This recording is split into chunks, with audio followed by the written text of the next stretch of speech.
Oh. Good afternoon, everyone. It's 1 o'clock in the afternoon, and I call to order the September 19 Landmark Preservation Commission meeting. We always begin by introducing ourselves, and since I'm already talking, I'll go ahead and introduce myself. My name is Julie Johnson. I am a preservation project manager, and I was nominated by the community at large. Graham, you want to take it away? Sure thing. I'm Graham Johnson. I'm also preservation project manager and I'm Larry Sykes. I'm an architect, and I was nominated by History Colorado. I'm Gary Petrie. I'm an architect, and I was nominated by the Denver Planning Board. Hi, I'm George Dennis, retired law enforcement, nominated by History Colorado. I'm Nick Fusianis. I'm an architect and developer. I was nominated by the American Institute of Architects. And I'm Ann Wattenberg. I'm an architect nominated by the American Institute of Architects. And I'm Brittany Bryant. I'm Denver Landmark Preservation staff. Thanks, everybody. We'll dive right into the agenda. There are no meeting records for approval. So we'll go on to the audio tips for those of you who are joining us virtually. For better sound quality, we strongly encourage you to download Zoom on your desktop, laptop, tablet, or mobile device. Click audio settings to bring up an additional menu. Add a background noise suppression. Test your speaker and microphone, adjust their maximum output volumes. For presenters or public commenters, when it is your turn to speak, to mute or unmute, click on the microphone icon at the bottom of the screen. Expanding the menu next to the microphone will reveal additional options. Select your speaker and microphone devices, test your microphone and speakers, adjust their maximum output volumes. If you still have audio challenges, you can switch to your phone for audio. At the beginning of every meeting, we reserve some time for the public to comment on historic preservation in the community, in the Denver community in general, not related to any specific project, but just in general. And you would have 2 minutes to give your opinion. And if you're joining by, if you're joining by phone, please dial *9 on your keypad to raise your hand, or email landmark@denvergov.org with your name, phone number, and let us know you'd like to talk to us. And obviously, if you're joining by computer, you can click on the little hand raise button. Taylor, do we have anybody that looks like they're interested? No hands raised. No hands raised? Okay. Alrighty, then we will move on to the consent agenda. And because there are no items on the consent agenda, we will move on to the design review projects. These are items that require individual consideration by the commission. The chair, that's me, will announce the design review items on the agenda in order by address. Commission members announce any ex parte contacts or contacts and conflicts of interest. Staff will introduce the application and recommendation. Commissioners can question the staff. The applicant presentation will be limited to 10 minutes. Commissioners may question the applicant. Public comment happens after the applicant presentation, and that is limited to 2 minutes per person. And if you would like to speak regarding a specific project and you are not part of that applicant team, please click the hand raise button. For those calling via phone, dial *9 to raise your hand, or email landmark@denvergov.org prior to the public comment period. The staff will give any clarifications if necessary. The commission will deliberate, and then the commission makes a motion and votes. And so without further ado, our first design review project this afternoon is 2023-COA-352 at 95 Bannock Street in the Baker neighborhood, and the staff is Brittany. So our first application today is for the phase 2 review of a new tandem house within the Baker Historic District. This structure will front onto West First Avenue and is located behind 95 Bannock Street, which is the primary historic structure. The commission has already reviewed and approved the demolition of the existing accessory structure that is encroaching into the right-of-way, both along West First Avenue and the alley, and has several structural issues and concerns. And then June 6th, the commission also approved the phase 1 mass form and context for this new tandem house. So the proposed tandem house is going to have a concrete foundation. It will be located in the rear 35 of the yard, and a new mini split air conditioning unit will be located on the rear of the proposed tandem house. So that's the facade opposite of West First Avenue. So in the rear yard, there will be a new parking pad adjacent to the new tandem house along the alley, and it will be screened with some plantings around the tandem house. This tandem's house primary entrance is on the interior lot with a 70 square foot covered porch. This is a gable roof proposed structure, and then there will be some fencing around the tandem house. But it's not entirely clear to staff where the fencing will be, so we are asking for additional clarification, but it does appear to be all located in the rear yard and not up against the street or the alley. So here is the floor plans for this proposed tandem house. It is very minimally designed in footprint. It will have the living room and kitchen and one bedroom on the ground floor. And then in the half story, there will be 2 additional bedrooms and 2 additional bathrooms. There will be skylights and dormers to provide light into those bedrooms, as you can see in the roof plan here.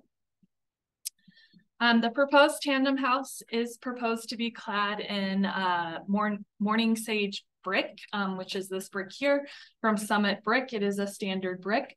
On the front West First Avenue facade, the brick cladding will go all the way up into the gable face, but on the rear alley facade, the gable face will transition into fiber cement siding. On the West First Avenue facade, this new tandem house does have field frame shop front style windows, and this is to relate to the historic context of the prior existing tandem house. There are a number of mullions on this proposed storefront, and staff do have some concerns, and the commission did discuss some of the mullion design in the phase 1 submittal. Staff do feel that it does create the appearance of a new structure, and the proportions do relate to the historic context, so we were comfortable with that. And then in the gable face there are casement windows. On the interior lot facade, so this is the primary entrance to the historic structure, or to the new tandem house. The structure will have a porch that is a simple shed roof design. It will be clad in asphalt shingles and have wood posts. In the elevation drawings, all the doors are shown to be half-light doors with 2 panels below. However, we don't have sufficient information on what the door materials are, so we are asking that be confirmed within the submittal. And we do allow wood, steel, or fiberglass composite doors. This elevation in the rear will have a dormer that allows light into the bedroom that is in there, and that will be clad in fiber cement shingle. All the windows on this structure will have a brick sill below them, and this is a header course sill, and then it will have a header course foundation detail as well. In terms of the windows, all the windows are fiberglass composite. However, it's not confirmed that they are inset within the wall plane, so we are asking for additional information on the windows as well. And here is just a section of that porch detail that shows the standard brick. There will also be a projecting single brick belt course on this building to provide some architectural detailing. This is the alley elevation of the proposed structure. So along the alley, it's very simple in design, 2 windows and multiple skylights within the roof plane. And apologies, I misspoke about the windows. We do know that they are inset within the wall plane. However, we don't know their material construction. So we are asking for details on their material construction. And for new construction, they can be wood, aluminum clad wood, or fiberglass composite. So we're just asking for those details as well. The skylights do appear to be flat mounted skylights, but we also don't have details on those skylight materials, so we are asking for that as well. So in terms of the design, generally we are supportive. There are just a few details missing from the submittal. So the renderings do show what appears to be the fence that won't come up to the street, but will provide some screening in the rear yard of the property. So we're just also asking for an elevation on the fence and the material and height of the fence be confirmed. And then this submittal doesn't have any details on light fixtures. It's not clear if there are light fixtures proposed for this tandem house, but if they are, they need to comply with guideline 5.118 and be provided as part of the submittal. So here are just some renderings, and we are recommending approval of this new tandem house construction. Okay. Brittany, thank you. Commissioners, any questions for staff? No, doesn't look like it. All right. Is the applicant, Taylor, do we have the applicant on virtually with us? I don't. He's here virtually. Okay. Or they are here virtually. Excellent.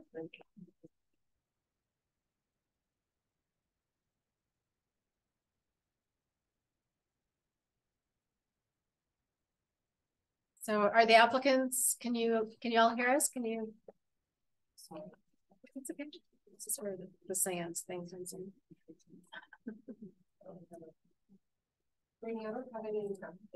Is it the Aussie person? Oh yes, it's Ozzy and Andrew. Sorry, I did send it to you, I thought. Yeah, that. Oh, did I not fill it in? Sorry, it's Ozzy and Andrew. We have a short agenda today. Ozzy and Andrew, hello. Hi, everyone. Hi, everyone. This is Andrew. Thank you so much for, can you hear me? Hi, Ozzy. Is Andrew with us as well today? I am. Andrew was speaking. This is Ozzy. You're not unmuted. Yeah, Ozzy. you're not. Yeah, we can't hear you, Ozzy. Am I audible yet? I think we may have a little lag. Can't hear you. Okay, I can't read the thing about Andrew. Says he will be rejoining. Oh, okay. Ozzy, you may need to leave the meeting and come back because it's showing that your audio is working, but we just can't hear you. Okay, I'll give that a try. Oh, no, we wait, hear you it now. worked. It just worked. Whatever. Andrew, can you hear us and can we hear you? Everybody, sorry. No, that's great. We can hear you. Terrific. All right, gentlemen, you have 10 minutes to talk about your application. And when you begin, please give your start with your name and address for our records, please. Okay, great. I'm Ozzy Friedrich, 528 West First Avenue. And yeah, I don't think we need to take super long here. Let's say thanks to Brittany for the introduction and to the Landmarks Commission generally. I feel like the two-stage design process for this project really ended up benefiting the project as we took some of the input from last time, especially regarding the earlier concerns about the lack of a front entry and the fact that you had to go kind of all the way to the back to enter the house. We still wanted to preserve the site location of this up close to the sidewalk and still had the concern about, you know, the door feeling too commercial and being, if it's something people would just walk through if it was right there on the sidewalk. But that led us in a thought process to introduce the side porch element, which is located approximately where the 1929 Sanborn maps show a one-story side addition to the building, to the original building that this is kind of recalling. So that seemed like a great opportunity to introduce the side porch element and to give this house, you know, the inhabitants a chance to participate in neighborhood life off of that porch and the little kind of front side yard that it creates that way. With regard to the conditions, I think those all make, or that staff has suggested, those all make sense to us. Regarding the comment about there being too many mullions, I'm actually really embarrassed to say that there's 2 mullions in there that our computer software has been inserting every time we turn our backs and touch something. And we've deleted these 2 mullions probably 100 times now, and we didn't delete them the last time before we printed this. So those two, at the very least, those 2 mullions would come out and it would be a little less busy. And if the commission wants to give us any guidance for just how far to dial back the front mullions, that would be great. If not, we'll start there and just take it to landmarks to staff with our actual design intent. And then other than that, Andrew, is there anything you'd want to add? No, thanks everybody. Andrew Johnson, 419 Franklin. Thank you guys. I don't have anything to add though. Great. All right, gentlemen. Commissioners, do you have any questions for the applicants? I was kind of wondering which, if you can describe which two of the mullions are the culprits. The mullions are generally vertically evenly spaced, except there's one where there's a double, there's one halfway in between in the left-hand window.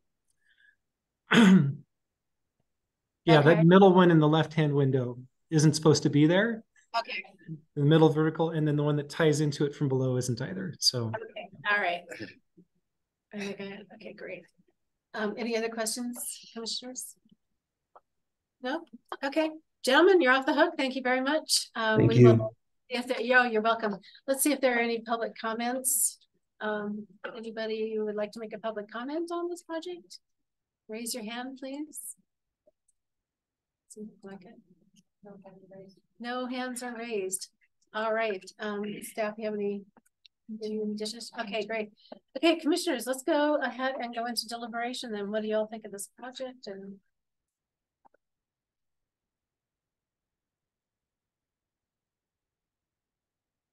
I think they did a good job with our comments, and I support staff's recommendation.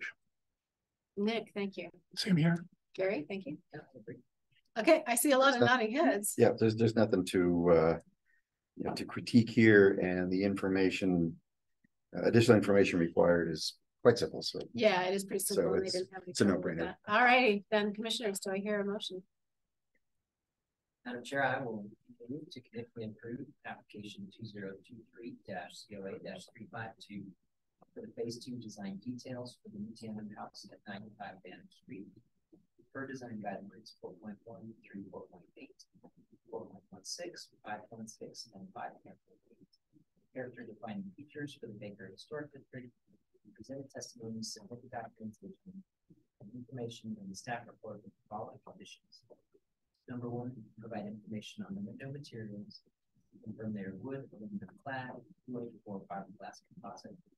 Provide information on material materials, confirm they are wood, steel, or fiberglass composite.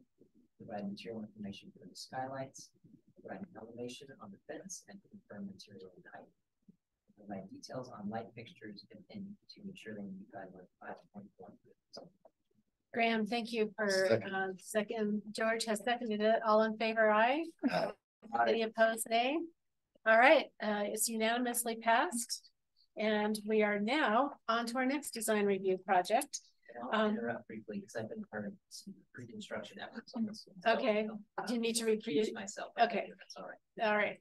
So Commissioner Graham Johnson has recused himself from this from the next project and will be leaving the room. Banished from the island.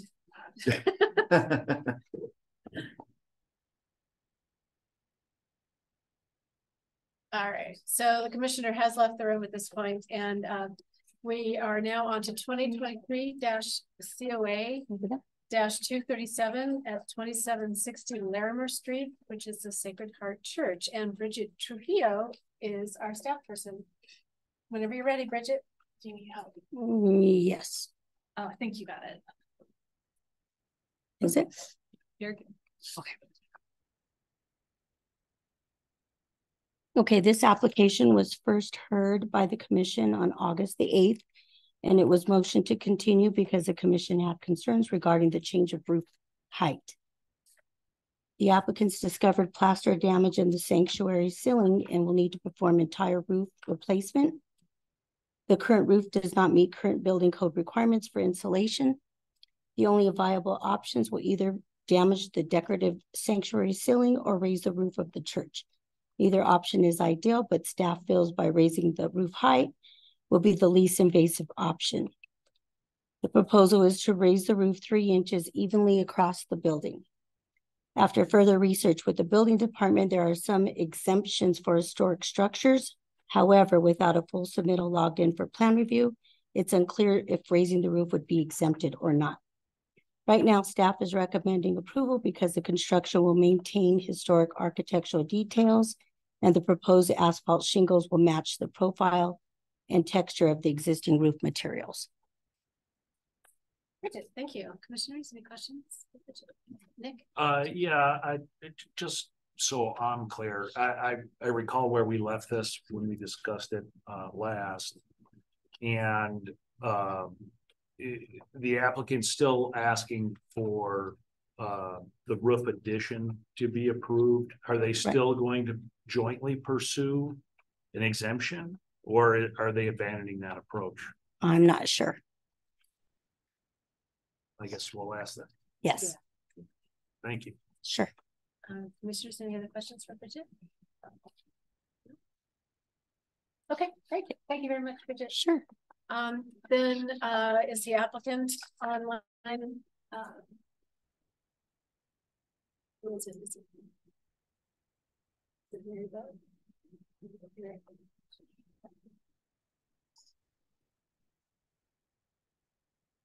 Hello, is the applicant with us? Yes. Can you only get us on? Sorry. No, that's okay. There we are. Yeah, hi there. Hello. You'll have 10 minutes to talk about your project. And when you start that 10 minutes, please begin with your name and your address for our records, and take it away when you're ready. James Paul, 3631 South Pontiac Way, Denver, Colorado, 80237. And I'm Father Eric Zagier, pastor at Sacred Heart, and I live at the parish residence at 2760 Larimer Street. All right, thank you. Take it away, gentlemen. We were unaware that we needed to request an exemption.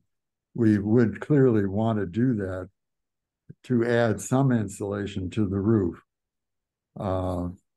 It would improve the project and the operation of the church's heating system if we could add insulation.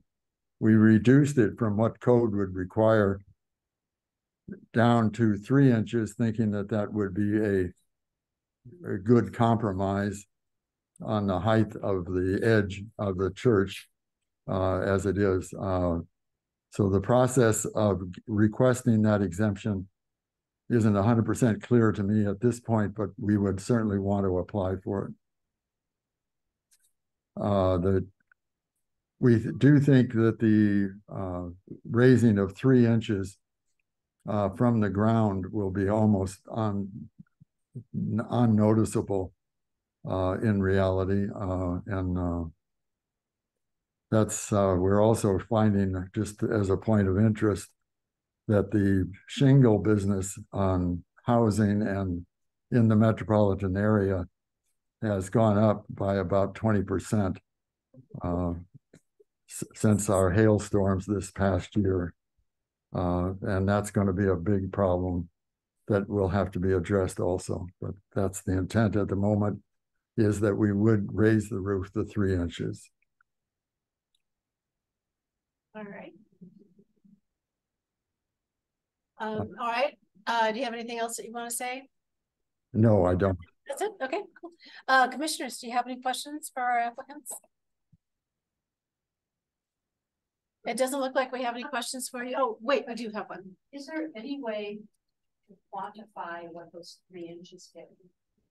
In other words, does it get to a particular U value and R value, or is there anything about that amount that sort of is, I guess, operationally lets us know what it does for the church?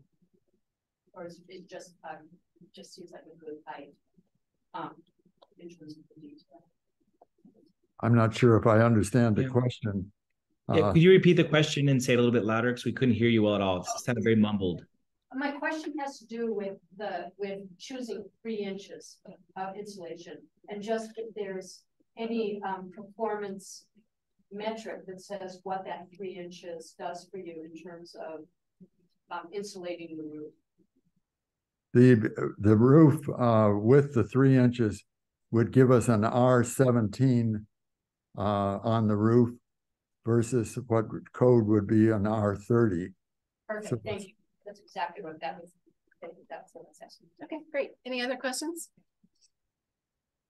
Okay, all right, you all are off the hook now. There weren't any more questions, staff. Did you have anything else? Public comment. Oh, that's right, sorry. So do we have any public comment for this? Anybody that wants to make a public comment would be given 2 minutes to do so. I don't see any hands raised. It doesn't look like we do. Okay. Then Bridget, did you have anything else that you wanted to say? No, direction. Okay.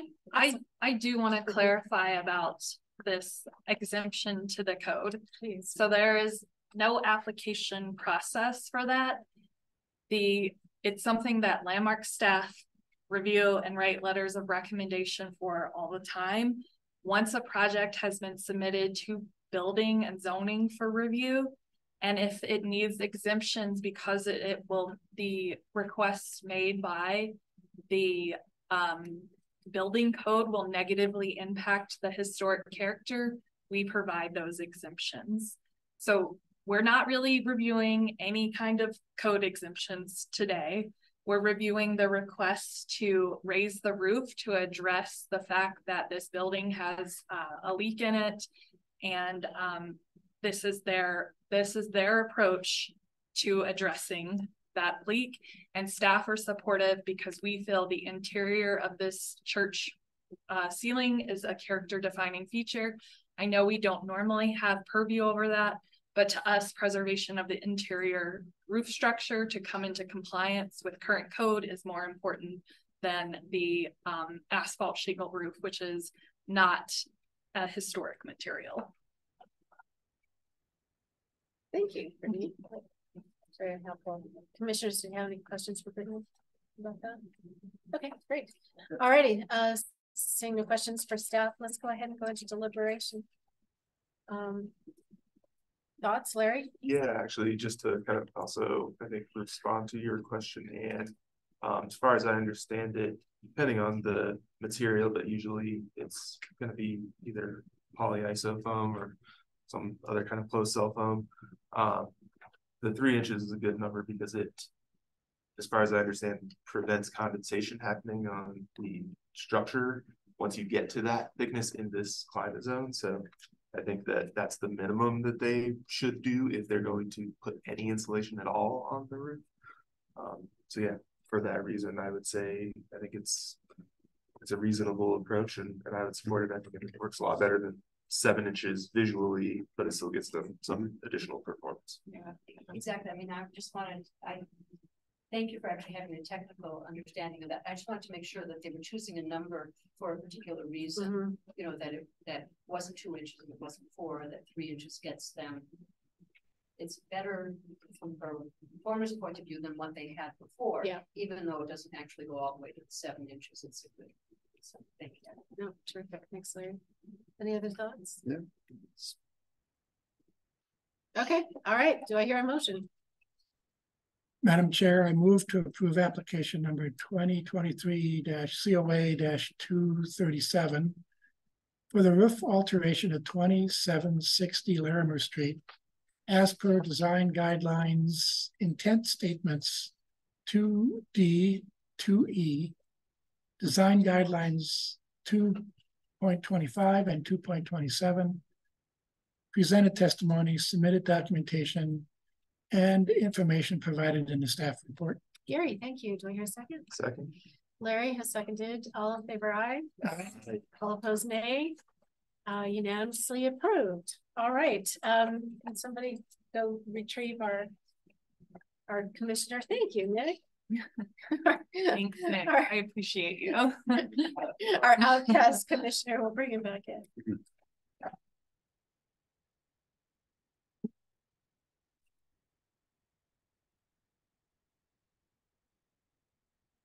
He thought it was going to get work done.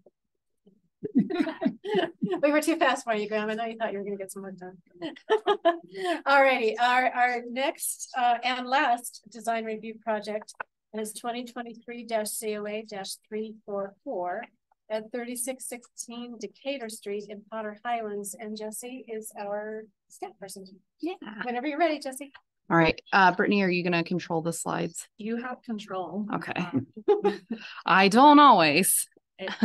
As you do, let me know if it works. Okay. So I'll just hop right in. This is a project for a new construction at 3616 Decatur Street. So 3606 Decatur Street is a triplex located in the Potter Highlands Historic District. On June 2nd, 2020, the commission reviewed and approved a zone lot amendment for 3606 Decatur Street. That split a zone lot and created a new zone lot that was 50 feet by roughly 85 feet to the north of the triplex structure.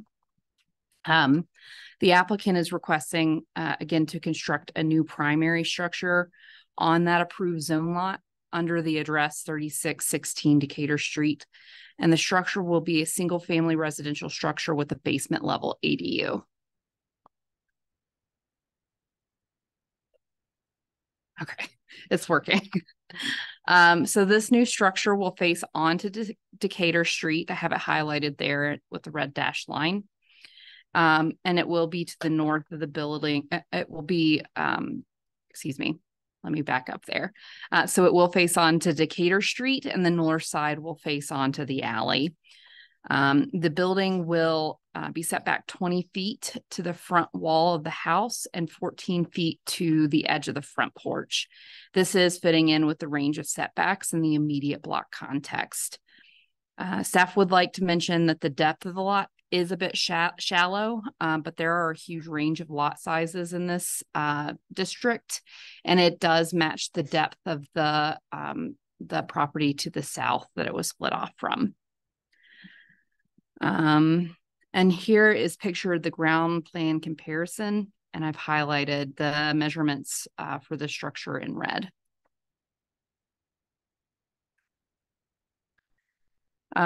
The new structure will be 22 feet, 9 inches wide by 42 feet, 10 inches in depth, and will be 24 feet in height, fitting in with the range of building footprints and heights found in the immediate block context.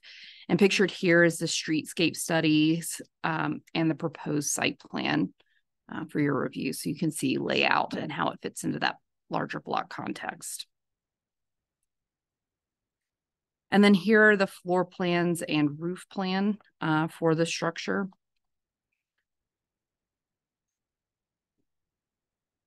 So the building is designed to be a modern take of the Italianate style and features a raised foundation, flat roof with parapet and cornice detailing. The new building will feature windows with tall, narrow proportions and rhythms typical of the Potter Highlands Historic District. Staff do have concerns about the placement of the second floor windows in this case, feeling that the low placement of the windows at the second floor adds to the squat appearance of the building. Staff also feel that the low placement of the window creates a cramped appearance between the first and second floor, and there's disproportionate spacing between the second floor headers and the cornice detailing.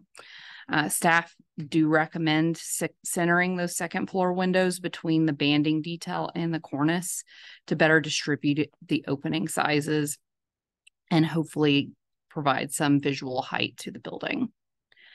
Staff would like to point out that the applicant is trying to create a more energy efficient design and will be adding awnings over the windows on the south side of the house. Staff feel that the awnings may be okay as this is a new structure. However, they should be minimal in appearance as they are an atypical feature to this district. Additionally, the paired windows at the first floor of the front of the house, so that's windows 102A and 102B, and the windows 103A, 103B, and 104A on the south side of the house will have planter boxes below the windowsills. So the overall opening is proportionate, but the planter detailing is something that's atypical of this district. Of course, this is just to say that those are details that will be covered under the second phase of review, which is design details, but wanted to draw your attention to those in case you wanted to provide some feedback. So the primary entrance on the building is recessed beneath the front porch, a typical layout for Potter Highlands. The building has additional entrances on the side and back of the building. The entrances on the north side feature a door flanked by a window and is capped by a canopy. So right here, hopefully that's tracking. I don't know if it's showing up. And then the entrance on the south side of the building features paired patio doors flanked by windows on either side. And then the south entrance is it is also recessed under a very large porch. And then finally, the house will have a simple door with no covering on the back of the house. Staff do have concerns that the complexity and scale of the entrances on the side of the building, particularly the entrance on the south side of the building, competes with the primary entrance along Decatur Street. Staff do recommend simplifying the door and window layouts on these two sides of the building so that the entrance along Decatur Street is recognizable or more recognizable as the primary entrance to the building.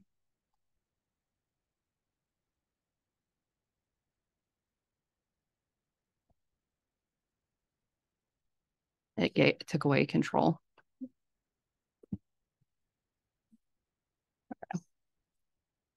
So the applicant is proposing 2 porches. Oh, sorry. I skipped a step here. So while the building does fit within the range of building footprints and heights found in the immediate block context, the new structure does not fit typical single-family residential Italianate forms and massings found in the district, having a wide, squat appearance rather than the tall, narrow proportions typically found in Potter Highlands for single-family residential structures. So all of the examples that were provided in the application packet are multifamily residential structures, except for one, I believe. And even on these structures, the walls are broken down or broken up by shifts in wall plane or individual units to give some tall that have their own tall, narrow proportions.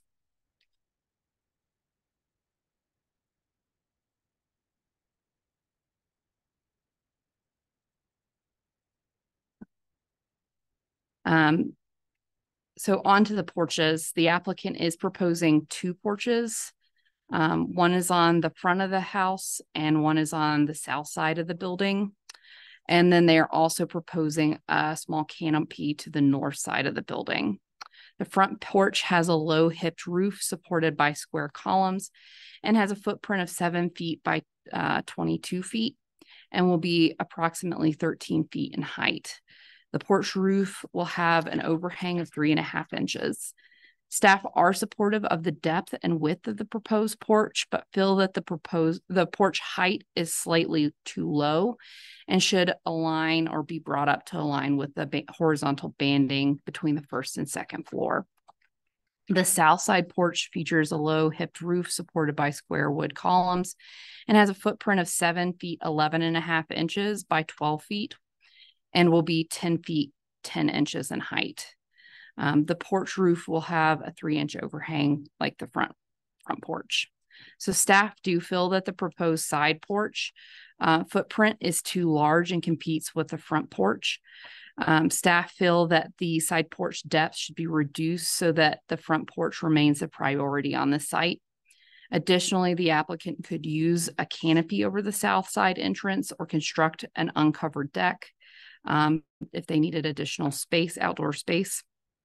And staff are supportive of that porch height being lower than the primary porch height. And then the canopy over the north side entrance will have a low hipped roof. It will be roughly 9 feet wide by 36 feet 6, or excuse me, 36 or 3 feet 6 inches deep and will be 10 foot 10 inches in height. Staff feel that the canopy is modest in size and does not compete with the front porch.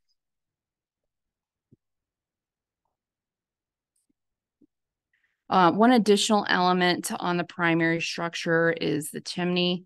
The proposed chimney is located on the south side of the house. The chimney base is composed of a brick that extends up to the side of the building 12 feet 2 inches before converting into a metal flue.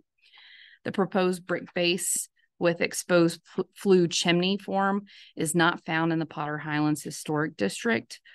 And staff are recommending that the chimney either be full height brick or that it be an internal chimney. Additional materials and details as well as articulation will be covered under design phase 2 design details. And one final thing, staff would like to note that the Potter Highlands Historic District has a conservation overlay that allows for flexibility within the zoning code. The conservation overlay states that flat roof primary structures, that the height limit on those, that there is a height limit on those in bulk plane exception in the front 65% of the lot. The height shall not exceed 25 feet and the bulk plane shall not apply. And the height limit for the bulk plane exception in the rear 35% of the zone lot, it shall have a maximum height of 14 feet and the bulk plane shall not apply. So the proposed structure has an overall height of 24 feet and steps down in height to in the rear to 15 feet 2 inches. The 24 foot tall portion of the building extends into the rear 35% of the lot to 2 feet 4 1/4 inches. And I've demarcated that with the red dashed line in this slide. And the 15 foot 2 inch portion of the building, so the 1-story portion of the buildings, extends into the rear 35% of the lot 5 feet 8 inches. This violates the 14-foot height exception allowed in the conservation overlay for the rear 35% of the lot. The applicant is requesting an administrative adjustment for height in the rear 35% of the lot in this case. The commission does have the ability to grant an administrative adjustment for height in cases where they feel that violating the zoning code allows a proposed design to better fit the historic context of the district. Staff feel that the proposed design does not fit the historic context and is not supportive of the administrative adjustment for the comments that we had listed above in the previous slides. We would be supportive of an administrative adjustment in this case if the design better fit the context. And then finally, on this site, the applicant is proposing to construct a 1-story flat roof garage at the back of the lot. The garage will be 13 feet wide by 30 feet 2 inches deep and will be 15 feet 2 inches in height. The garage will have an overhead door that faces onto the alley, typical of the district. We would state that the footprint is atypical in size when compared to other garages in the district. We do have some concerns over the garage depth exceeding the width of the house, and that it will be visible from public vantage points. Staff also feel that the proposed depth may be okay in this case as it is a new construction and the garage height and design are subdued. So pictured here are 3-dimensional drawings for the proposed building. Landmark staff are recommending denial of the application for the following reasons. The proposed building mass and proportions are wide and squat, failing to fit in with the tall, narrow proportions typically found in this district on Italianate style buildings, citing guideline 4.4. The second floor windows are low, giving the building a cramped appearance between the first and second floor and disproportionate spacing between the second floor headers and the cornice. The placement of the second floor windows adds to the overall squat appearance of the building. Most of the windows on the building are have tall and narrow proportions. However, the applicant is proposing to use planters on several of the windows that create atypical window opening proportions. The use of planters may be okay on secondary elevations, but should not be used on the primary facade. Additionally, several of the door and window configurations under the side porch and side canopy have complex atypical configurations that compete with the primary entrance on the front of the house, citing guidelines 4.3 and 4.8. And finally, the applicant is proposing a front porch, and side canopy. The front porch form, size, and appearance fits the district. However, the height is a little low and should better align with the horizontal banding detail. The side porch to the south is much deeper than the front porch and is as wide as the front porch and competes with that front porch. The side porch should be scaled down so that the front porch remains the focal point on the primary for the primary entrance, citing guidelines 4.15 and 4.16. Staff are also recommending denial of the request for the administrative adjustment, citing that the design does not fit the historic context for the reasons stated previously. And one final thing, Highland United Neighbors, Inc., Honey, reviewed the application on August 17th, 2023. The RNO was supportive of the design that they reviewed at that time. A copy of the RNO's comments are included in the packet for your all's review. Great, Jesse, thank you very much. Commissioners, do you have any questions for staff? No. All right, well done, Jesse. Okay, our applicants are here. So yeah, if you'd like to come up, have a seat. You've got 10 minutes to tell us about the project. Okay. And when you begin, please start with your name and your address. So let me know when you want me to change your slides. Sure. Yeah. You won't have control over that, sure. But let me get that on the screen. Got and then it. Your timer up as well. So sure.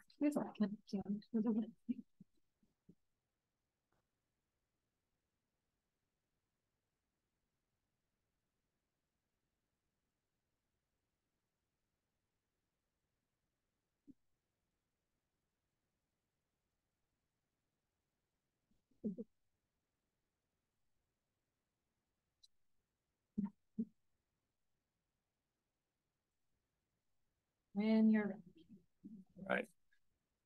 My name's Cameron Kruger with ArchiLeaf Architects. I live at 30 South Utica Street, Denver 80219. Thank you, Jesse. Appreciate the very thorough introduction to our project. This is new infill construction at 3616 North Decatur Street. It's a small lot, as mentioned, split off from the corner lot. Proposing a single family house and basement ADU with a detached garage. The house is designed as a contemporary and environmentally conscious take that invites modern living to the Italianate form. You'll hear me reference our carbon footprint and things like that. We actually went beyond just energy efficiency and are actually looking at the full carbon effect of this house, while also maintaining the historic proportions and character defining features of the Potter Highlands district.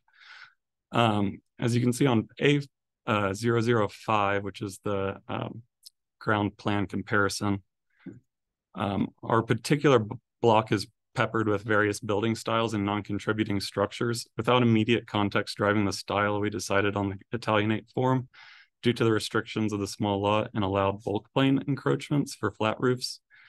It also allows us to take advantage of a large parapeted roof for hiding adjustable solar panel array, and avoid excessive material and creating a slope roof to keep in line with our sustainability goals. The structure is located adjacent to the north setback line, keeping in line with the specific character defining features in north-south streets of Potter Highlands. As you can see in the elevation and ground plan comparison, this alignment is the most appropriate and keeps a consistent rhythm along the block. We've struggled to come up with a compromise with staff on the design of this, particularly in the proportions aspect. We've gone probably 3 or 4 informal reviews, and we're just kind of trying to pin this down with you guys to see where we can move forward. So I'm just going to jump into kind of the points that Landmark makes about our structure, so we can kind of rebut that and discuss those. And starting at 4.3, staff states the second floor windows are too low, giving the building a squat appearance. In this particular item, we could see where we could raise those windows 12 inches and make that change pretty easily with that. I mean, it's something we're open to. In 4.3, they also state that the porch height is too low and would better fit the context if aligned with the banding detail.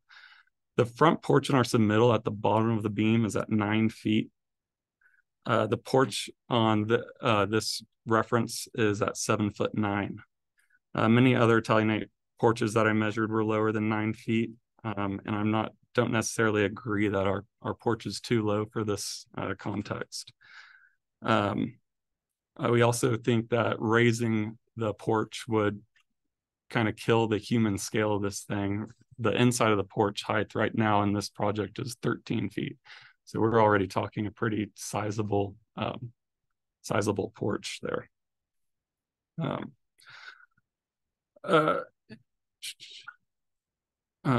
Sorry.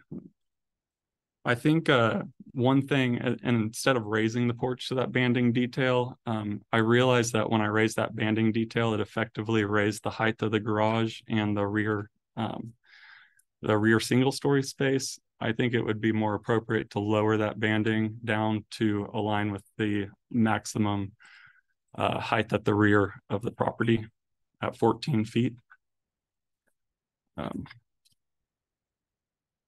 So in that picture, you can see if we brought that banding down to align with that porch height at the front and then raise those windows up 1 foot, we would lose that kind of the compression they're talking about between the first and second floor.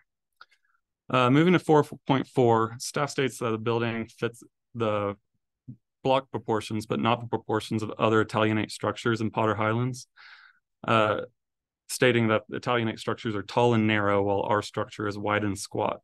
When they mention this, they reference a 27 foot high by 35 foot wide flat facade fourplex broken down into 3 sections with an articulation in the parapet.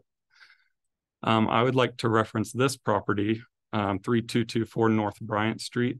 It's the most similar historic property I was able to find to our structure. This building, the actual articulation of it has a 0.917 ratio. So for every foot of height, there's 0.9 feet of width. Our structure, our main articulation in our structure has a 0.693 ratio. So for every foot of height, we only have 0.69 feet of width in that articulation. While we do understand some Italianate structures are more slender, they've referenced one that had 0.44 ratio. I understand slender can be a little more elegant, but our project clearly still fits within the proportions of other Italianate structures in the Potter Highlands district and meets the goals of my client. Moving to 4.8, staff mentions the second floor windows being too low again, creating a cramped appearance between the first and second floor and disproportionate space between the second floor headers and cornice.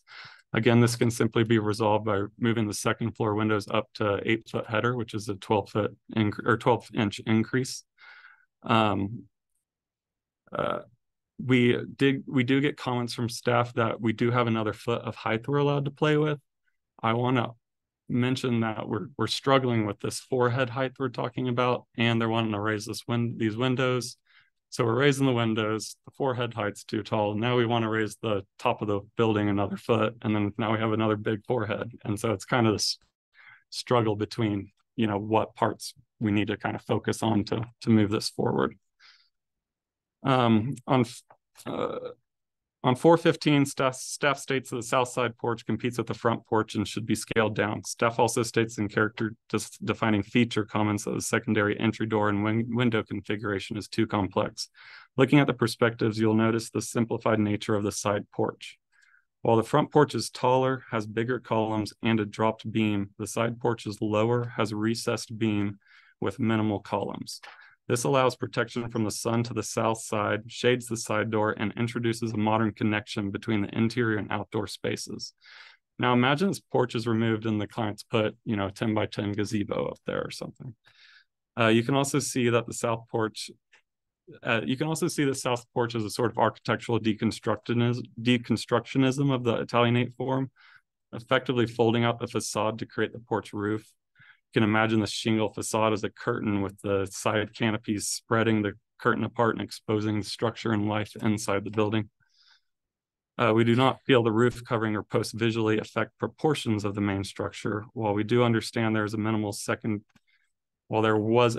secondary door on historic homes, we feel the door and window configurations on the side interior facade and along the alley do not affect massing, proportion, or character.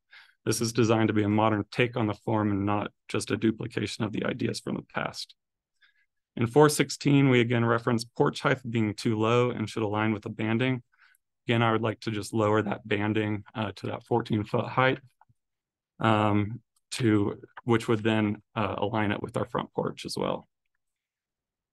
419, staff states that the garage footprint is substantial in size and extends past the primary facade and will be visible from public vantage points. To have a usable garage for a large modern vehicle in this small lot, we need that length. And the particular vehicle, they've got a very large van that they need to fit in here. The side porch also aligns with our garage to help hide that as well. So there's some benefit to keeping that length there. And in the district, it's quite common to find garages that do extend past the primary structure. In our submittal, we have a couple examples. It's in that drawing, but it's also, you know, right here of, you know, old garages in the area that are similar proportion. Again, and we would be agreeable to lowering that roof height down below the bulk plane. And then one last thing to mention, they brought up the chimney detail, and I just want to kind of make sure we touch base on that. The chimney is, it's required to project due to the internal space dimensions, and it's very common for the size of the projecting chimney to change or become exposed midway up a wall, as can be seen in those reference photos. The change from brick to metal flue is a modern take on the historic size reduction of brick width when it changes scale from firebox to flue. It would be nice to get a comment just so we can see what commission thinks on that aspect, being a modern take on that historic thing. Thanks, Cameron. Good timing. Commissioners, do you have any questions for our applicant? Larry? Yeah, looking at the sections through the structure, yep. The roof structure looks kind of unusually thick. Yep. So that is right now I've got a 24-inch truss up there, and that is to part of our low carbon footprint is not using foam materials for insulation. So we need that extra thickness to get the amount of like cellulose insulation that we would need up there in order to achieve that. Any other questions? All right, I don't see any other questions, so thank you very much. Thank you. Yep. All right, Taylor, do we have any public comments on anybody out there in virtual land that would like to make a comment? No hands raised? All righty. Staff, Jesse, did you want to make any additional comments? Sure. I do have just 2 points. Sure. So staff aren't recommending moving the banding detail at all. Okay. Unless they're changing the overall height of the building. So if they're adding an additional foot to the building to give it a more tall, narrow proportions, then they would shift that banding detail up a foot. Okay. Same with the windows. If they keep the 24-inch or 24-foot height, moving them up 1 foot or centering them in that wall may help. If they move it up to 25 feet in height, then obviously we would move it up 2 feet to center it in the second floor wall. So creating more like balanced proportions on the building. Staff do have concerns about moving that banding detail down to 14 feet, as it'll give the building more of a top heavy appearance. So our comments still stand that additional height may be appropriate here. but shifting the windows and banding detail up so that it accommodates improved even spacing and eliminates that taller foreheads, so to speak, at the parapet wall, and just leave more balance on that front facade. The second point is that the garages that were provided in the application with the multi-family structures. So again, staff did say that we did have concerns about it exceeding the width of the primary structure, but felt that it may be okay. That's up to the commission to decide. They felt that it was okay in this case because it is a new construction. Okay. All right. All righty, thank you, Jesse. So commissioners, let's go into deliberation. There's a lot to unpack here. So what are your thoughts? It's red brick, 2-story terrace buildings in the modern Highlands are like candidacy for the most common precedent. There's buildings a lot. So just to say that, kind of frame the conversation that Italianate style, I think, is something we've seen done successfully in the modern Highlands. You see this, these 3 or 4 buildings that are historic 2-story Italian, or the single-story terraces that have that detail. So I guess to start by saying, it can be done, but I think staff made some good points about proportion.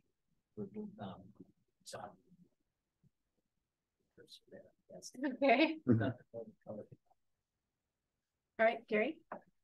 I just want to be clear. The existing Italianate style buildings in the neighborhood are all duplexes, correct? They are, generally speaking. There's even the one that's got more of a single part facade is stepped back with the duplex, whether it's up down instead. Okay. I sort of wanted to follow up on what Graham said. I think that the hallmark of the Italianate is certain discipline and simplicity. And generally we've seen them, and sometimes actually they go way too far. They just look like blocks of brick, but they generally have limited numbers of window sizes and shapes, and they tend to be very symmetrical. And I think that this project has a lot of very interesting ideas, but I think it's the wrong that the Italianate is not the correct building style for it, because this is not trying to be that kind of a disciplined, simplistic, symmetrical project, which is fine. I just don't think that this is the Italianate is not really probably the correct direction to go in. And I agree with staff on that. Okay, here it comes. Okay, Charles. I did not get the impression of short and squatness out of the renderings, although that impression is amplified by that side porch, and that is sort of pulls your eyes, sideways instead of up. So I have to agree with staff on the proportions of the side porch. The window placement seems all right to me, just because of the many other structures I've driven by, whether it's a few inches above the front door porch roof or a foot above it. It seems to have the right effect. If they're vertically oriented windows, they're okay. So I don't really think that this is too far a departure as far as the placement of the windows go. The chimney, absolutely. The half metal chimney is a very industrial sort of feel to it, and even some of the reference photos show bricked in chimneys all the way up. So I would probably take a stand on the chimneys and the side porch, and be a little less concerned about the window spacing and proportions. I think the squatness really comes from that side porch coming out the side. Interesting point. Larry? Yeah, well, I guess first of all, I think I tend to agree with George about the overall massing not appearing to me to be you know, in terms of the sort of width to height ratio that the applicant was talking about, that doesn't appear to me to be particularly squat in this context. I think the other, and I agree about kind of shifting the windows up with staff. I think will help a lot. Part of why I was asking you about the thickness of the roof is it seemed like whether shifting the windows up or reducing the thickness of the roof, that kind of overall header to cornice size is kind of what seems to be driving the issue. I think that I wonder about, there was a kind of distinction in the staff summary of like single family versus multifamily Italianates. And I think that for me, I struggle with kind of looking at them as significantly different. I think they both tend to have kind of a single family residential scale to them versus say like a larger apartment building or something like that, which we just don't see in this district anyway. And you know, you have everything from these like really low slung multi-terrace 1-story units to 2 stories that are, you know, have setbacks, 2 stories that are completely, you know, one face. So I guess the proportion component of it to me seems like it fits within what is a quite big variety of vaguely Italianate boxy structures that exist in this district. So I think there's a lot of flexibility. It's fine. Okay. Okay. Gary. Well, I understand that there are Italianate structures in the district, but there aren't any on the block.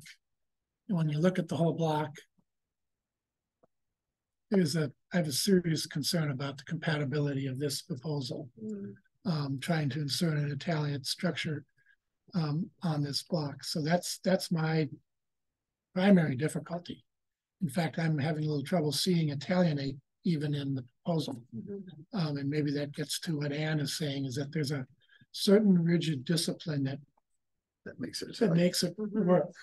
And you know, for some reason I see this and I think Mendocino, and I don't know.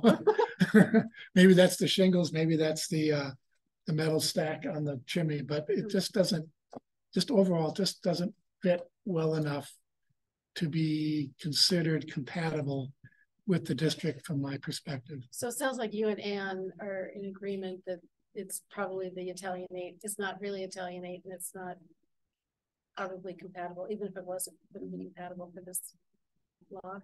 So I put words in your mouth. Actually, I just sort of also just wanted to maybe address one other issue too. We often have applicants who show us things and say it's a modern interpretation of, and that's a very difficult place to be, because modern interpretation, and I think I'm looking at the chimney, to me it looks like something from the 1970s when everybody was doing all the stuff. Modern interpretation, you have to have enough of the actual base to be solid interpretation to be able to pull off some of those elements. But if everything is a modern interpretation, then basically we probably don't have something that that actually is that meets the criteria of following a historic form. And I think in a way, I think that's a little bit the problem here. There's so many modern interpretations that there's nothing that is actually left of the original, of what we would call it Italian. That's a really good point. Well said. Nick. I agree with most all of what has been said and what staff's position as related to the application. I think Anne put it very succinctly. As I look at this from 30,000 feet, I don't see Italianate either. George used the word industrial. I think that that's applicable. I'd use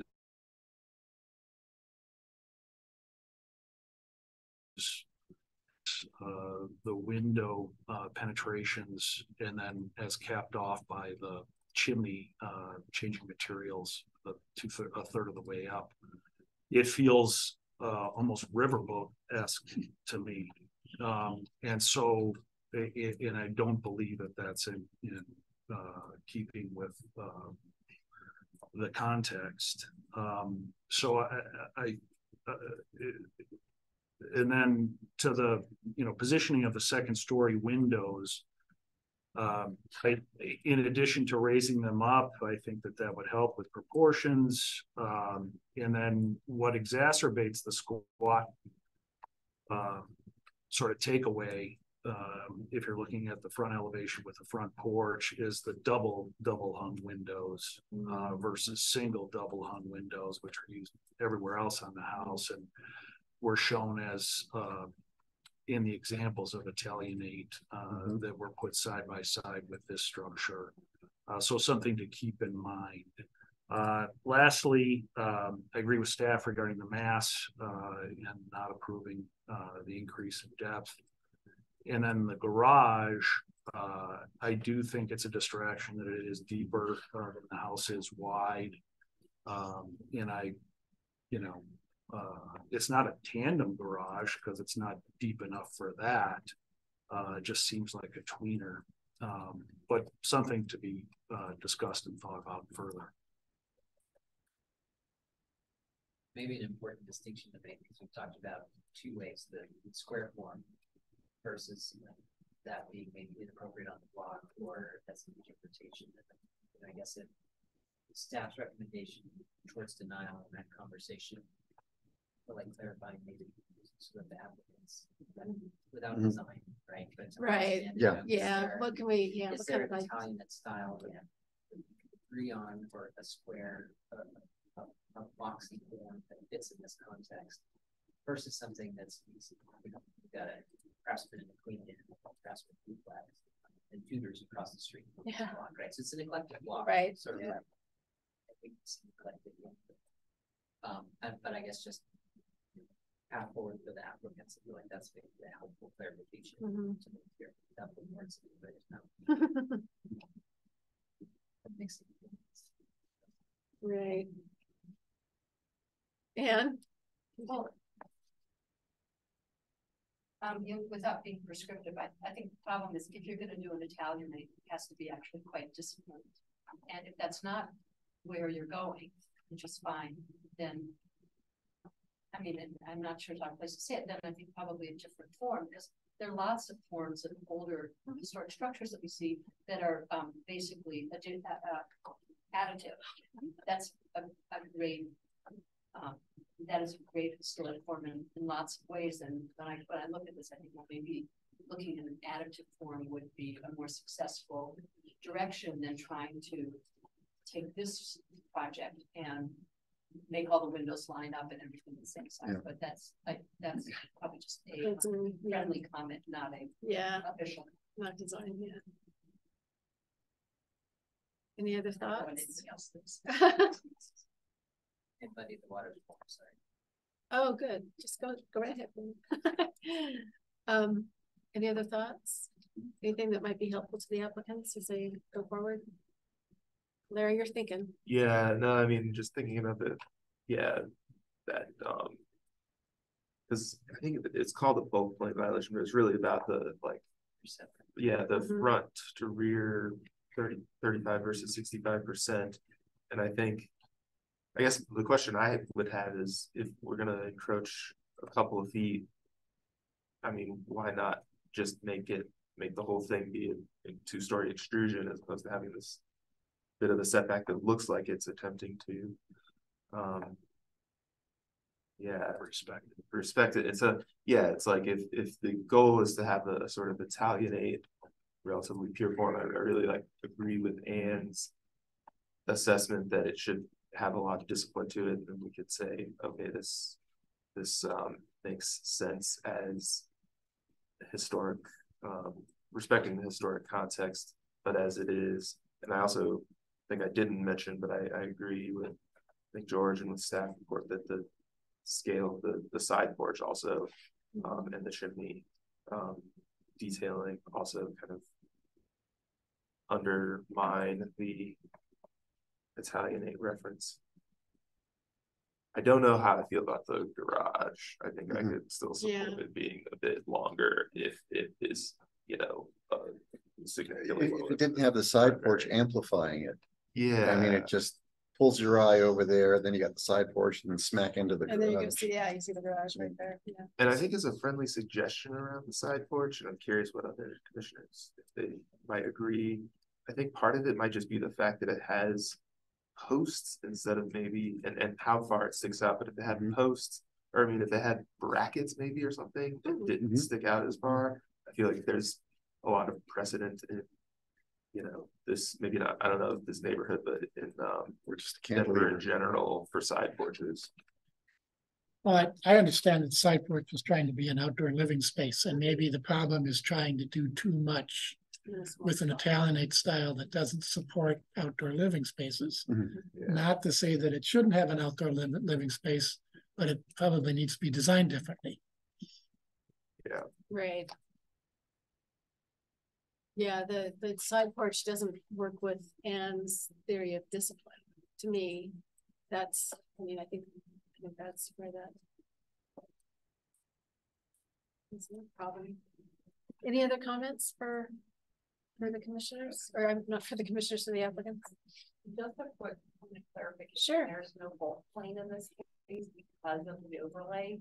There's only height requirements, and around 65% of the lot is 25 feet, in the rear 35% of the lot it's 14 feet.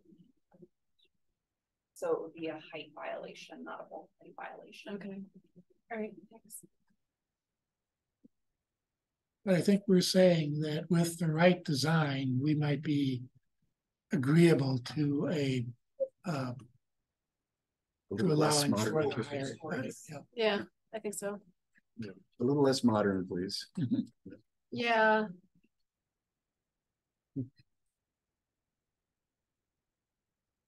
So what you're saying, George, is maybe more into the historic context, which is what staff was calling out. Yeah, if the Italianate design is what you're looking for, don't modernize it to the point where you don't recognize it. So, right. All right. Okay. I think we probably come to our conclusion. Do I hear a motion from the floor?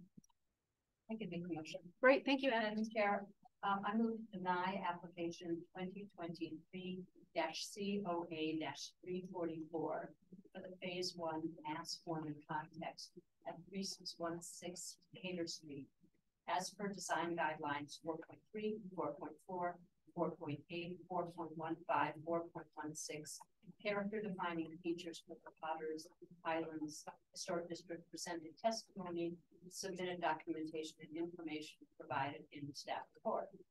I move to deny the administrative adjustment for height in the rear 35% of the lot for 12.4.5.2.b of the Denver zoning.